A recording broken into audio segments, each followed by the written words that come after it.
This podcast is brought to you by Jupiter Medical Center, rated #1 for quality, safety, and patient experience. Jupiter Medical Center is your choice for world-class healthcare. With state-of-the-art facilities and leading-edge technologies, their award-winning physicians provide the highest caliber of care for the community. Jupiter Medical Center is proud to announce the opening of the all-new Johnny and Terry Gray Surgical Institute featuring the latest in innovative surgical care. To learn more, visit them at jupitermed.com.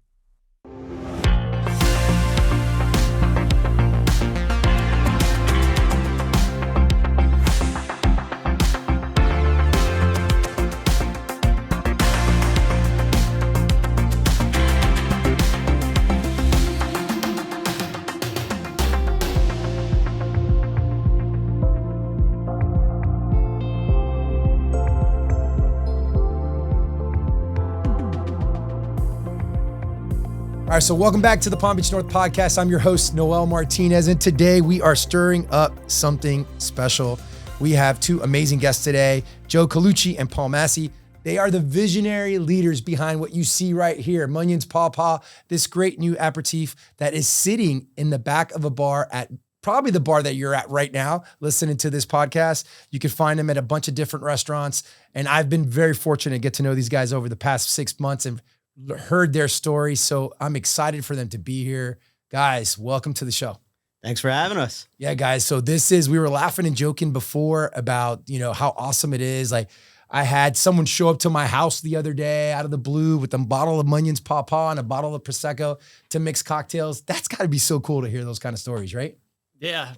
It's, this is a brand that Joe and I have worked on for 6 years, and hearing those stories, makes it all worthwhile. Well, let's talk a little bit about your story. So you guys have been in this industry for over 20 years. For many of those years, you were doing it for someone else, right? So let's talk a little bit about that story and tell us a little bit about your guys' background. Sure, I'll start us off. So I started my career back in 2000 working for Cruzan Rum. Our corporate headquarters were in downtown West Palm Beach. At the time, the brand was owned by a Palm Beacher. Cruzan was not only the brand, but it had a bottling facility in the central part of the state. So I wore several different hats. Did some marketing, local sales for the brand. Also, we were the largest co-packer in the United States. So I would be the gatekeeper for new brands. If Noel comes to me and says, I want to start Noel's Vodka, I'd be the first person to look at his business plan, see if it made sense, and then turn it over to the bottling facility. We also sold bulk rum out of the U.S. Virgin Islands. It would actually come into the port right here. So we sold to Malibu, Captain Morgan, all folks like that. So those experiences really helped me throughout my career. In 2003, I was promoted, and Joe backfilled my position. So that's where we first met each other. Cruzan was eventually sold to Absolute Vodka. And when it was sold, Absolute offered me a job in duty free. So I went to work for selling the cruise ships, border stores, all that fun stuff. That was a great job. I loved West Palm. I didn't want to move to Miami where the job was located. So I was commuting an hour and a half each way every day, which was a grind. Did it for almost 2 years. And then an executive that Joe and I worked with at Cruzan Rum called one day and said, hey, I'm going to start importing a Polish vodka by the name of Sobieski. Would you be interested in joining me? So Joe and I were the 4th and 5th employees hired for that job. We cranked it up to 1 million cases before it was sold. And then I went the more entrepreneurial route. And Joe, you can sort of fill them in on your past. Yeah, so just a few years shy of what Paul did. So as you mentioned, I had actually moved down here to go to the John D. MacArthur campus for FAU when it first opened in '99. So made my way down here. When I graduated there, my folks were like, all right, so you're coming back to Jersey. I said, sort of living in paradise. I think I'm going to try and figure out a way to stick around here for a while. And that's when I wound up backfilling Paul, like you said. So Paul was obviously doing a decent job over there. So they promoted him. I came in. We worked together for, probably 6 to 12 months. He was training me to be his backfill, doing all that bulk alcohol, branded marketing, different things like that. And then, like you said, we saw Cruzan get sold after working on that. We saw a lot of other brands come through our private label bottling. We saw some of those take off. We saw some of those not do too well. So we kind of saw both ends of it. And then we went and obviously started from the ground floor at Sobieski, which was really exciting. But again, that was something we put our blood, sweat, and tears into. That got sold off, but I wasn't the guy. I wasn't Mr. Sobieski. So let's talk about that, right? So we were laughing about that earlier, right? Like I'm saying, you've done this for everybody. You've done it for everyone else, and you've seen some become very, very successful. You've seen some struggle. Now you're doing it for yourself. So it's got to be exciting, but scary at the same time. So let's talk a little bit about that. Yeah, I mean, I'll say being in the industry for a long time, and then subsequently went to work for one of the sixth largest premium spirits company in the country, which is Campari America. They own a bunch of different brands. And so you see startup brands there as well, because these big companies are coming up with innovation. And you put your time, your effort, it's an ongoing business. I know oftentimes people will say, hey, oh, you're selling liquor. That sounds like a party. But you got to get up in the morning, do the emails, do all the meetings, and then you go out and you're kind of working on it in the market as well. So you put a lot of effort into it. And if you have a work ethic, you just do it. You want to be successful. You're ambitious. Paul's that way. I'm that way. But it's definitely a little bit different when you're doing it for yourself. Yeah, it's a grind, isn't it? Yeah, it's a grind. But, working weekends when it's your own brand, that's part of the job. And you're saying, hey, this is my baby. I'll do whatever it takes to make sure it's successful. So let's talk a little bit about the industry, right? You guys have been involved for a long, long time, for over 20 years, right? Tell me a little bit about the industry. How has it changed since you guys first started? A lot of consolidation. So 20 years ago, it was very fragmented on every level, from suppliers to distributors to retail accounts. And over the last 20 years, you've seen a ton of consolidation. So 75% of the brands you see in a liquor store are owned by 7 different multinational companies nowadays. On the distributor side, there's been a ton of consolidation as well, where most markets, there's only 2 or 3 distributors. When we started, there was 6, 7 in many different markets.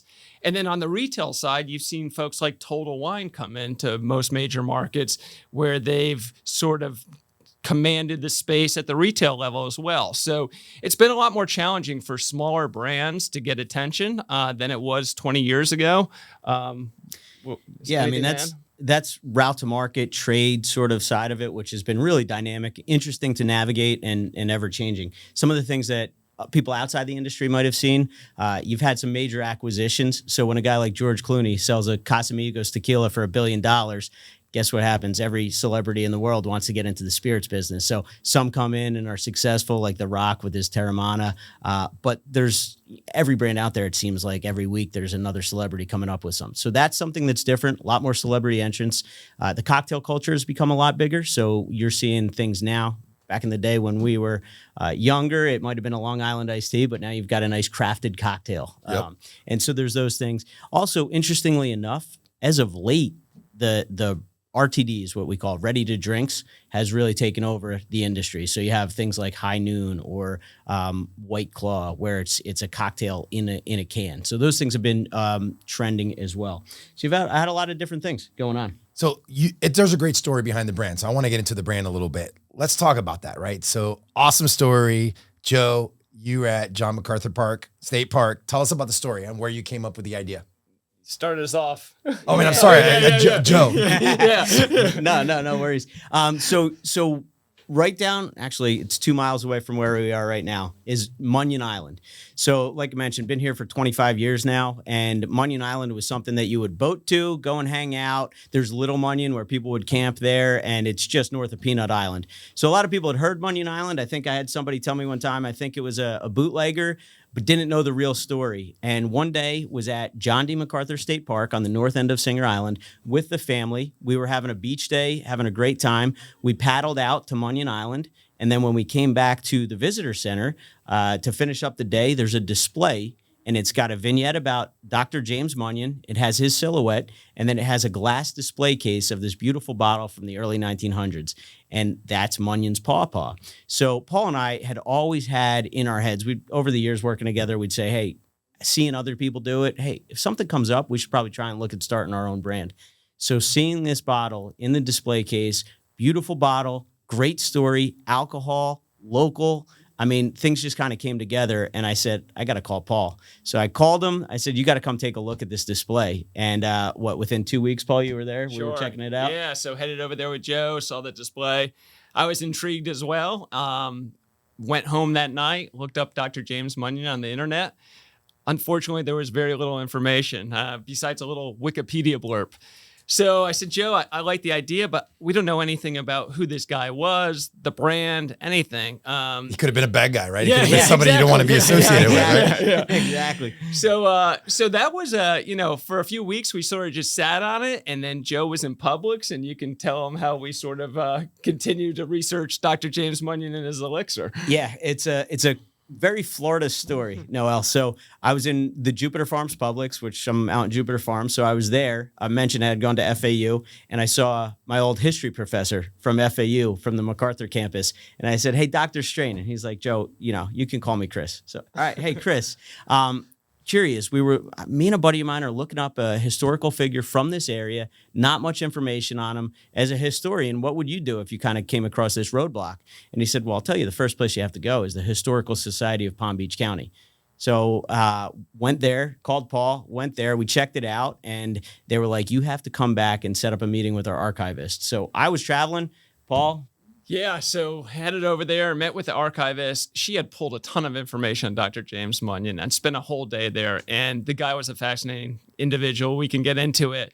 But one name kept popping up, and it was a name by the name of Ned Heindel. And so I asked the archivist, who is this Ned Heindel? And she goes, yeah, he's been here a bunch of times. He's donated a bunch of this information. I think he's a professor at a university somewhere. Go home that night, look up Ned on the internet, find out he's the head of the chemistry department at Lehigh University in Pennsylvania.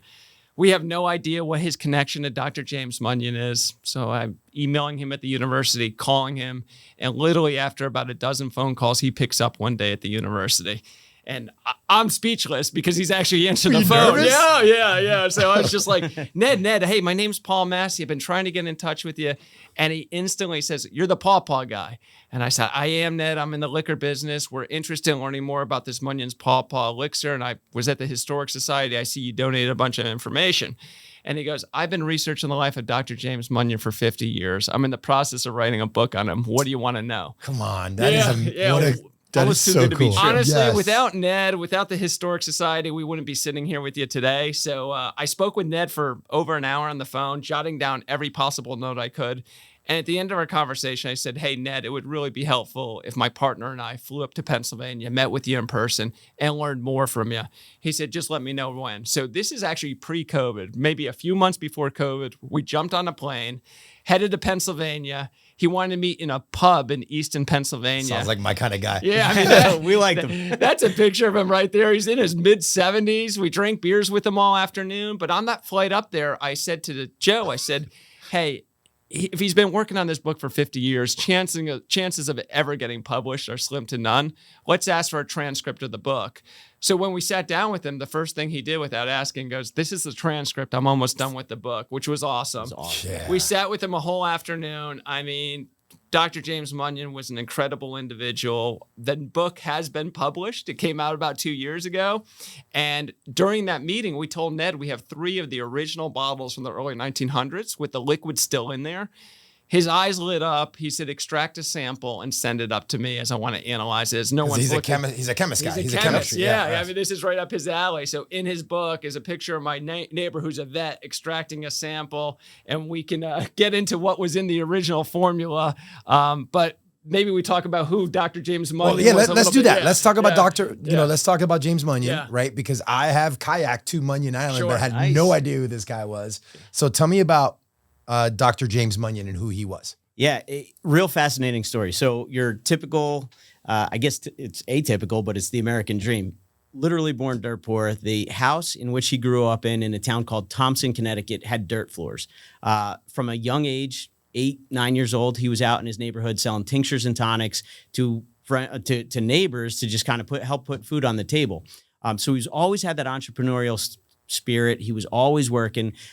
He wound up being drafted. He joined the Union Army for the Civil War, and that took him to Indiana, served there. And afterwards, he was the biggest metropolis was Chicago. So he goes to Chicago and starts all his endeavors, right? So he started, he did a starch company, predating the types of dry cleaners that you have today. So he made a bunch of money doing that. Then he was a theatrical agent, placing people in plays around the country, made a ton of money. He was actually a composer and a singer. And he traveled, once he made his first million, he went over to Europe to try to become a singer.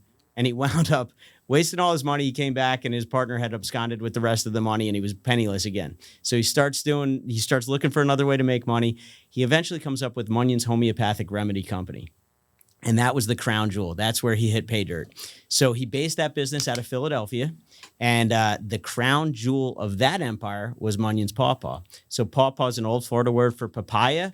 It was a fermented papaya liqueur. Our bottle is a replica of the original. And late in the 1800s, he comes down to Palm Beach County on Flagler's Railroad, sees the island, which was Pitts Island, owned by the Pitts family at the time. He buys it. Within 2 years, he bought it in 1901. 1903, he's already got a hotel built on it called the Hotel Hygeia, named for the Greek goddess of health. So if you go to the island now, you can still see the remnants of the seawall on the south end of the island. That's from Dr. James Munyon. I've seen that. Yeah, That is wild. that is so cool. Yeah, pretty fascinating. So what was, all right, so Paw Paw, let's talk about that. What was in it? Tell me about back then, because I'm sure it's not nowhere near the same recipe, right? Correct. So it's based on loosely homage. based on the original, but he was prescribing this to anyone that was 5 or older, and it was $1 a bottle, which is close to $40 today, and he was selling millions of bottles. Not only Millions back then. Annual revenues at the peak were over 200 million in today's dollars. I mean, he was making a fortune on this stuff. Holy smokes. So it was just like Joe mentioned, it was a fermented papaya elixir. Back then, Floridians used to call Paw Paw papaya. So it was fermented papaya in the product. Like I said, we extracted a sample. We knew there was papaya in there. We knew the alcohol range was somewhere between 15 and 24%, depending on the year. It had this Nux varnica in the product as well. That was in a lot of homeopathic medicines at the turn of the century. To the surprise of Ned, Joe, and myself, he also had THC in the original formulation. So People were feeling pretty good off this stuff. Yeah. His slogan was a cure for whatever ails you. And Joe touched on it a little bit, but that was his slogan. And he was front and center in every one of his ads. A lot of the medicine men at the turn of the century, they were all making outrageous claims. So they'd fly under the radar. Dr. James Munyon was in every advertisement with his finger in his hand, air, and his famous salutation saying, "There is hope." So yeah, he was an incredible, and Cool. Joe mentioned he was a songwriter. He had 2 songs. We have some of the sheet music here today, one of which that almost became our national anthem. And then there's another song about Palm Beach and down where the Paw Paw grows. So fascinating individual. They say, Ned says in his book in the early 1900s, he was more recognizable and famous than the president of the United States. Are you ready to bring your ribbon cutting to the next level? Introducing the Ribbon Cutting Ceremony Recap Video, your key to unforgettable event marketing. We know that each business is unique, and that's why we offer tailored solutions, starting with our basic package, where you can commemorate your event with elegance even without the video. But why stop there? Our comprehensive event coverage and premier business launch packages include the game-changing recap video, capturing every vibrant moment of your grand opening, from the ribbon cutting to impactful speeches, all in a stunning 1-minute video. Best of all, your event's highlights won't just linger in the memories of those who attended. Through our partnership with the Palm Beach North Chamber of Commerce, your video will be featured across multiple platforms. Expect to see your business shine on social media, in newsletters, and our website, and even the acclaimed Palm Beach North podcast. Don't let your special day fade away. Make it a monumental one with the ribbon cutting ceremony recap video and reach audiences beyond your wildest dreams. Ready to elevate your grand opening? For pricing and more details, email katie@pbnchamber.com or visit our website for more information. Make your event unforgettable. That is super cool. So, all right. So now you know all about this guy, right? You know all about Paw Paw, right? Now, how do you take that and come up with the recipe? How do you do that? I know you guys connected with someone by the name of Fernando Plata. Correct. Right? Did I say his name right? Yep. Yeah. Tell me a little bit about him and how that connection works, or how that worked out. Yeah. So we knew a few things. We knew we wanted to differentiate ourselves with a unique flavor profile. We had in our head sort of what that would look like. we went to flavor houses. That's typically who formulates for the major suppliers if you have a new brand. And we wanted it to be all natural. So we went through over 100 samples from these flavor houses.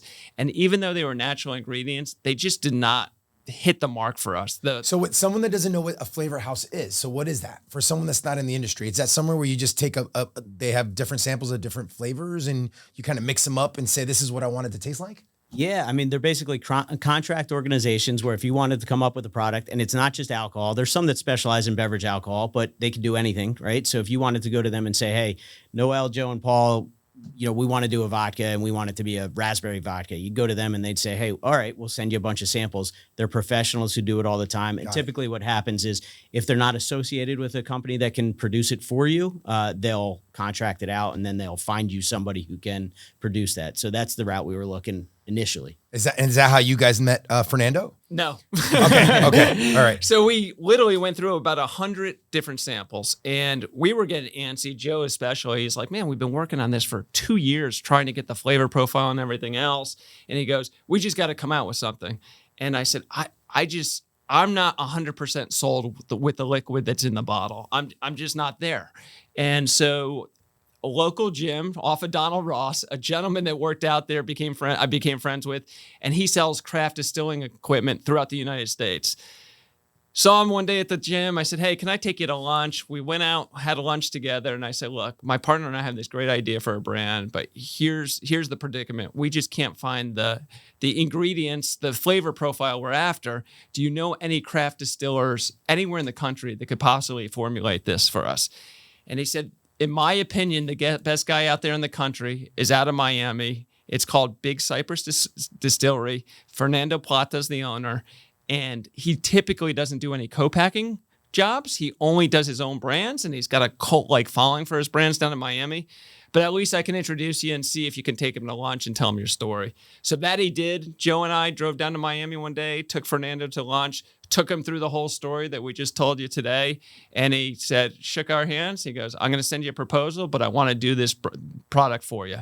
And so we drove away, cautiously optimistic. And literally the first samples we got from him were night and day versus anything we had tasted at that point. So we still went back and forth with him for 4 or 5 months before we settled on the final formulation. But we think he knocked it out of the park for us.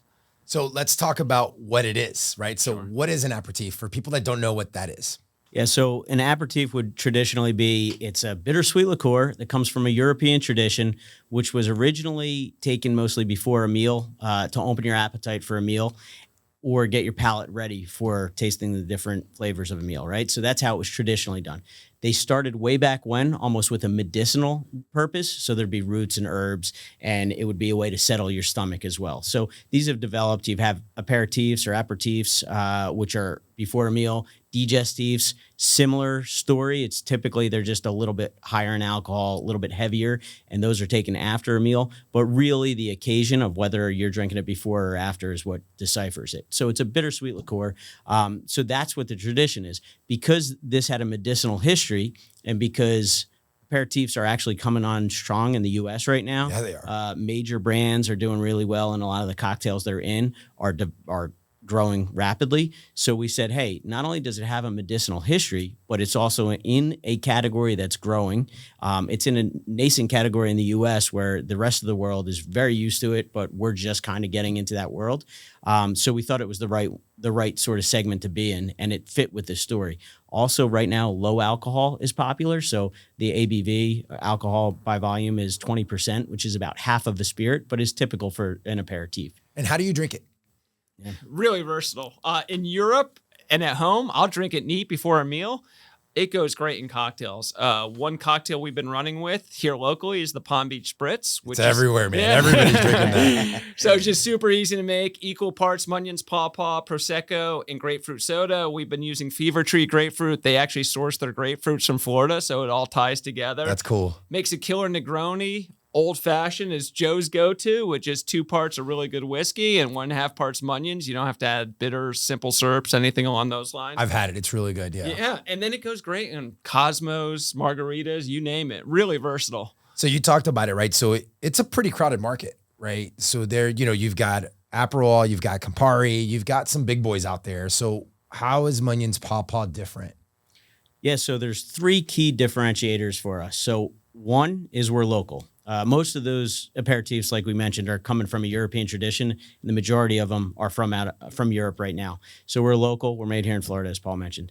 Also, ours is 100% all natural. So a lot of these other ones have bright, vibrant colors. They look great in a cocktail, but that all has to be attained through artificial coloring. We wanted it to be 100% all natural. And lastly, you're not going to find out what's in 99% of these brands, if not all of the other ones. They just don't tell you. They don't expose what's in their product. We do this neat thing where on the back of the bottle, if you peel open our label, we've got 14 all-natural ingredients in there, and we list every single one of them. So we don't tell you exactly the percentages, but we tell you everything that's in there. We're all natural. So label transparency, local, and all natural. That's what differentiates us. Yeah, and just to tie it into Dr. James Munyon and his cure-all elixir from the turn of the century, the alcohol range stays the same, but we also have all these old postcards from what Munyon Island looked like when the Hotel Hygeia was on there. The place was amazing. He had over 2,000 different types of roses growing, but incredible fruit gardens as well.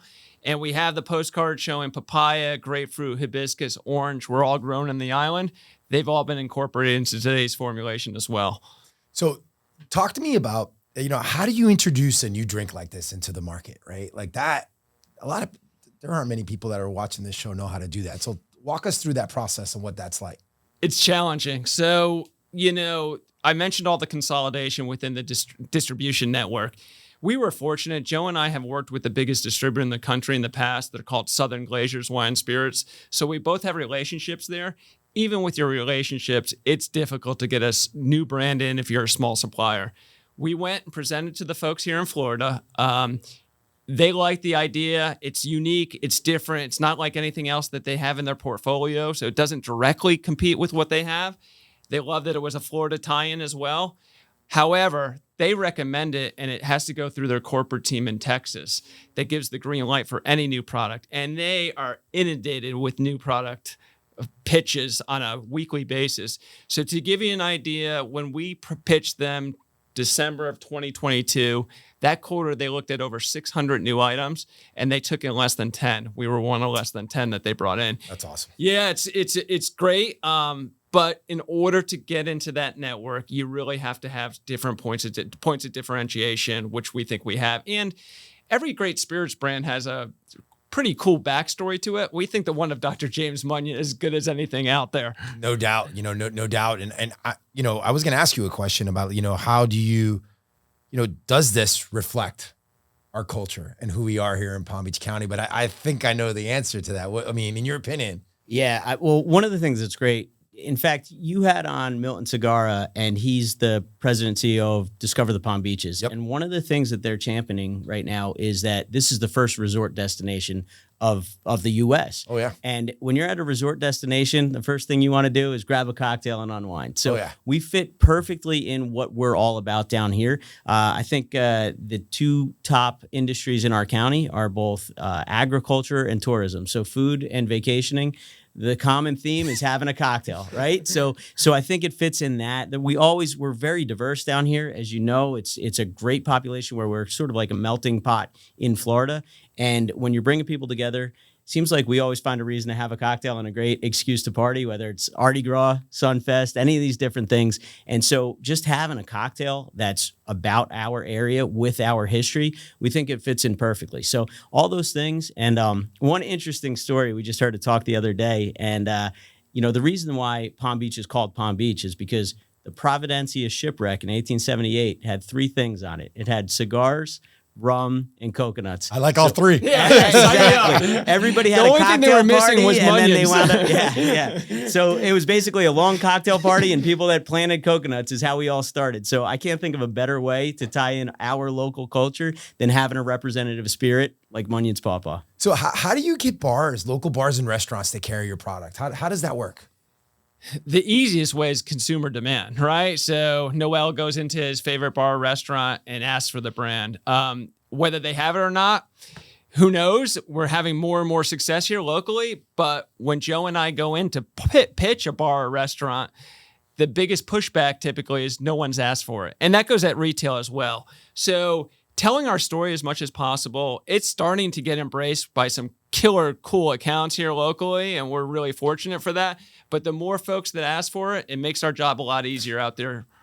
That's awesome. So let's plug some of those guys that are carrying you guys. Who's carrying your product? Come on, let's talk about that. Let's give them some love. I mean, Food Shack up on Indiantown Road. They were the first ones, day one, to put us on the menu. So Good. Who Shout else? out to Food Shack. So 1000 North, Twisted Tuna, Lucky Shuck just Lucky put us Shuck. on the menu. You've got Stage and Ela. Yeah, great. All great restaurants. Yeah, so we've got a number of ones. PJ National, the O over on Palm Beach. Yeah, we've got some great accounts on board. Great. I wanted to make sure to give you guys an opportunity to plug those guys. They're supporting you. I want you to give them some love. Yeah. So let's talk about your engagement in the community. You guys do a lot, and that's how I met you guys, right? Through the chamber and your engagement in the chamber and Artie Gras. You were our official drink. Our Artie Gras drink this year. We were very happy to partner with you guys on that. So how are you guys getting involved in the community and why are you doing it? So, I mean, with us, because we're part of the community, we've been here for so long, we've had some friendships. And the first place that reached out, Paul's good friends with the gentleman who runs Place of Hope, Charles Bender. So we connected with him. We got involved with some of those, and then it just sort of spirals. People enjoy the cocktail and say, hey, would you be willing to help out here, here, and here? And then, you'll basically see either me, Paul, Jane, or Erin, our wives, at any of these events doing them. So we're just running around. We don't have the budgets that the big boys have, and they can kind of throw some money at things. We do in kind. We get out there. We just kind of support, and then you become friends with everybody. And then when they reach out, it's just something you want to help out with. So it just kind of spirals from there. What about future plans? What's coming up for Munyon's Paw Paw? Really, to continue to build the brand here in Florida. We're in 6 markets. We weren't looking to expand as quickly as we have, but we've had some knocks on our door from distributors in different markets that want to carry the brand, which is great. But we want to own Palm Beach County to begin with, then own the state of Florida, and then expand from there. Our vision long-term is we can go into a bar or restaurant throughout the United States, those cool, crafty places, and see Munyons on the back bar. That's our long-term vision. What about any variations of the product? Is it going to change at all? You have any different types that might be coming out anytime soon? We want to make sure that we're laser focused on this SKU just to get it out there, get the name, tell the story, and there's a lot of runway there. That being said, we mentioned the RTD world is really popular, that ready to drink. Mm-hmm. So we're thinking about possibly a canned cocktail that has a variation of our Palm Beach Spritz or something along those lines. But that's down the road as we kind of go out there and do the heavy lifting to get the Munyon's Paw Paw going. Awesome, guys. So we talked a little bit about where they're carrying it now. Is there anywhere we missed out? Where else can people buy it? Yeah, Come on, you got a huge list. You got to have a list here somewhere. From a retail standpoint, we're in Total Wines throughout the state, most of the ABCs, including the local ABCs, and then a ton of the independents around town as well have supported us. So if you're looking to buy it retail, we're in most of the stores around town. Yeah, and then I'll just run through some. So Sailfish, 1000 North, Brick and Barrel, Christopher's Kitchen, Stormhouse Brewing, Twisted Tuna, Aqua Grill, Pelican Cafe, Stadium Grill. We're getting You're everywhere. You are taking over Palm Beach County. Guanabanas, Kontiki. So yeah, I feel bad leaving anybody off the list. They've been supportive. So just tell them Noel cut you off, right? You can't read them all out. Yeah, I'll blame it on Noel. So what can we do to help you get the word out about this amazing product? That's us, because this is us. This is who we are. As Paul mentioned, the biggest thing is just going out there when you're out and about. If you want to try the Munyon's Paw Paw, ask for it at a bar. Even if you notice that they don't have it there and you say, oh, I didn't see it, or somebody told me it's not here yet, just go ahead and ask, because they'll remember that. And then when we go in behind you and try and sell it in, they'll say, yeah, somebody was asking for it. So that's the big one. Ordering it, buying it obviously always helps. So all the stores Paul mentioned. So those are 2 of the biggest things. And if you do have a cocktail at any of the places that we do, we mentioned social media is really blowing up these days, obviously. So if you want to post a cocktail, tag us, Munyon's Paw Paw. So we'd be happy to share that as well. So let's talk about that. I was going to ask you, where can they find more information? So go to your website. What's your website? Yeah, MunyonsPawPaw.com. And something cool that we have on our website, Dr. James Munyon was an incredible marketer. We touched on it a little bit, but he would load up a train with Munyon's Paw Paw in the early 1900s and head across the country. And right before he got to every small town, he'd take out an editorial in the newspaper. Before editorials were editorials, it was a paid ad, essentially, saying Dr. James Munyon's coming to town with his cure-all elixir. He'd sell to everyone in that town and keep moving out west. But he also had a fan club called the Munyon Hope Association. So each year, he'd send you his guide to health. We have a copy of the original and a lapel pin with this famous slogan saying, "There's hope." So if you go to our website today, you can click on the Hope Association, no cost to join. You get a lapel pin that's a replica of the original from the early 1900s, and we send you a postcard of what Munyon Island looked like back when Hotel Hygeia was on it. And then once a month, Dr. James Munyon, a.k.a. the guy sitting next to me, sends you a kind message with a cocktail recipe as well. Sweet, sweet, sweet. Anything we've missed? Anything we haven't mentioned? Anything important? I think we told a lot of the story, so we just appreciate the opportunity and go ask for some Munyon's Paw Paw and a Palm Beach Spritz. Well, guys, we couldn't be more proud of what you guys are doing, man. This is a great story. I'm so excited to have you guys on the show. We booked this a couple months ago, and I was super excited to get you on here. So keep it going. We're here to support you any way we can. Keep up the great work. That's a great story, great product. Go out and buy some Munyon's Paw Paw, because it's really, really good stuff. Thank you all for tuning in. This has been another great show. We'll be back here in 2 weeks. Special thanks to Jupiter Medical Center for supporting our amazing show, and we look forward to seeing you guys soon. Thank you so much.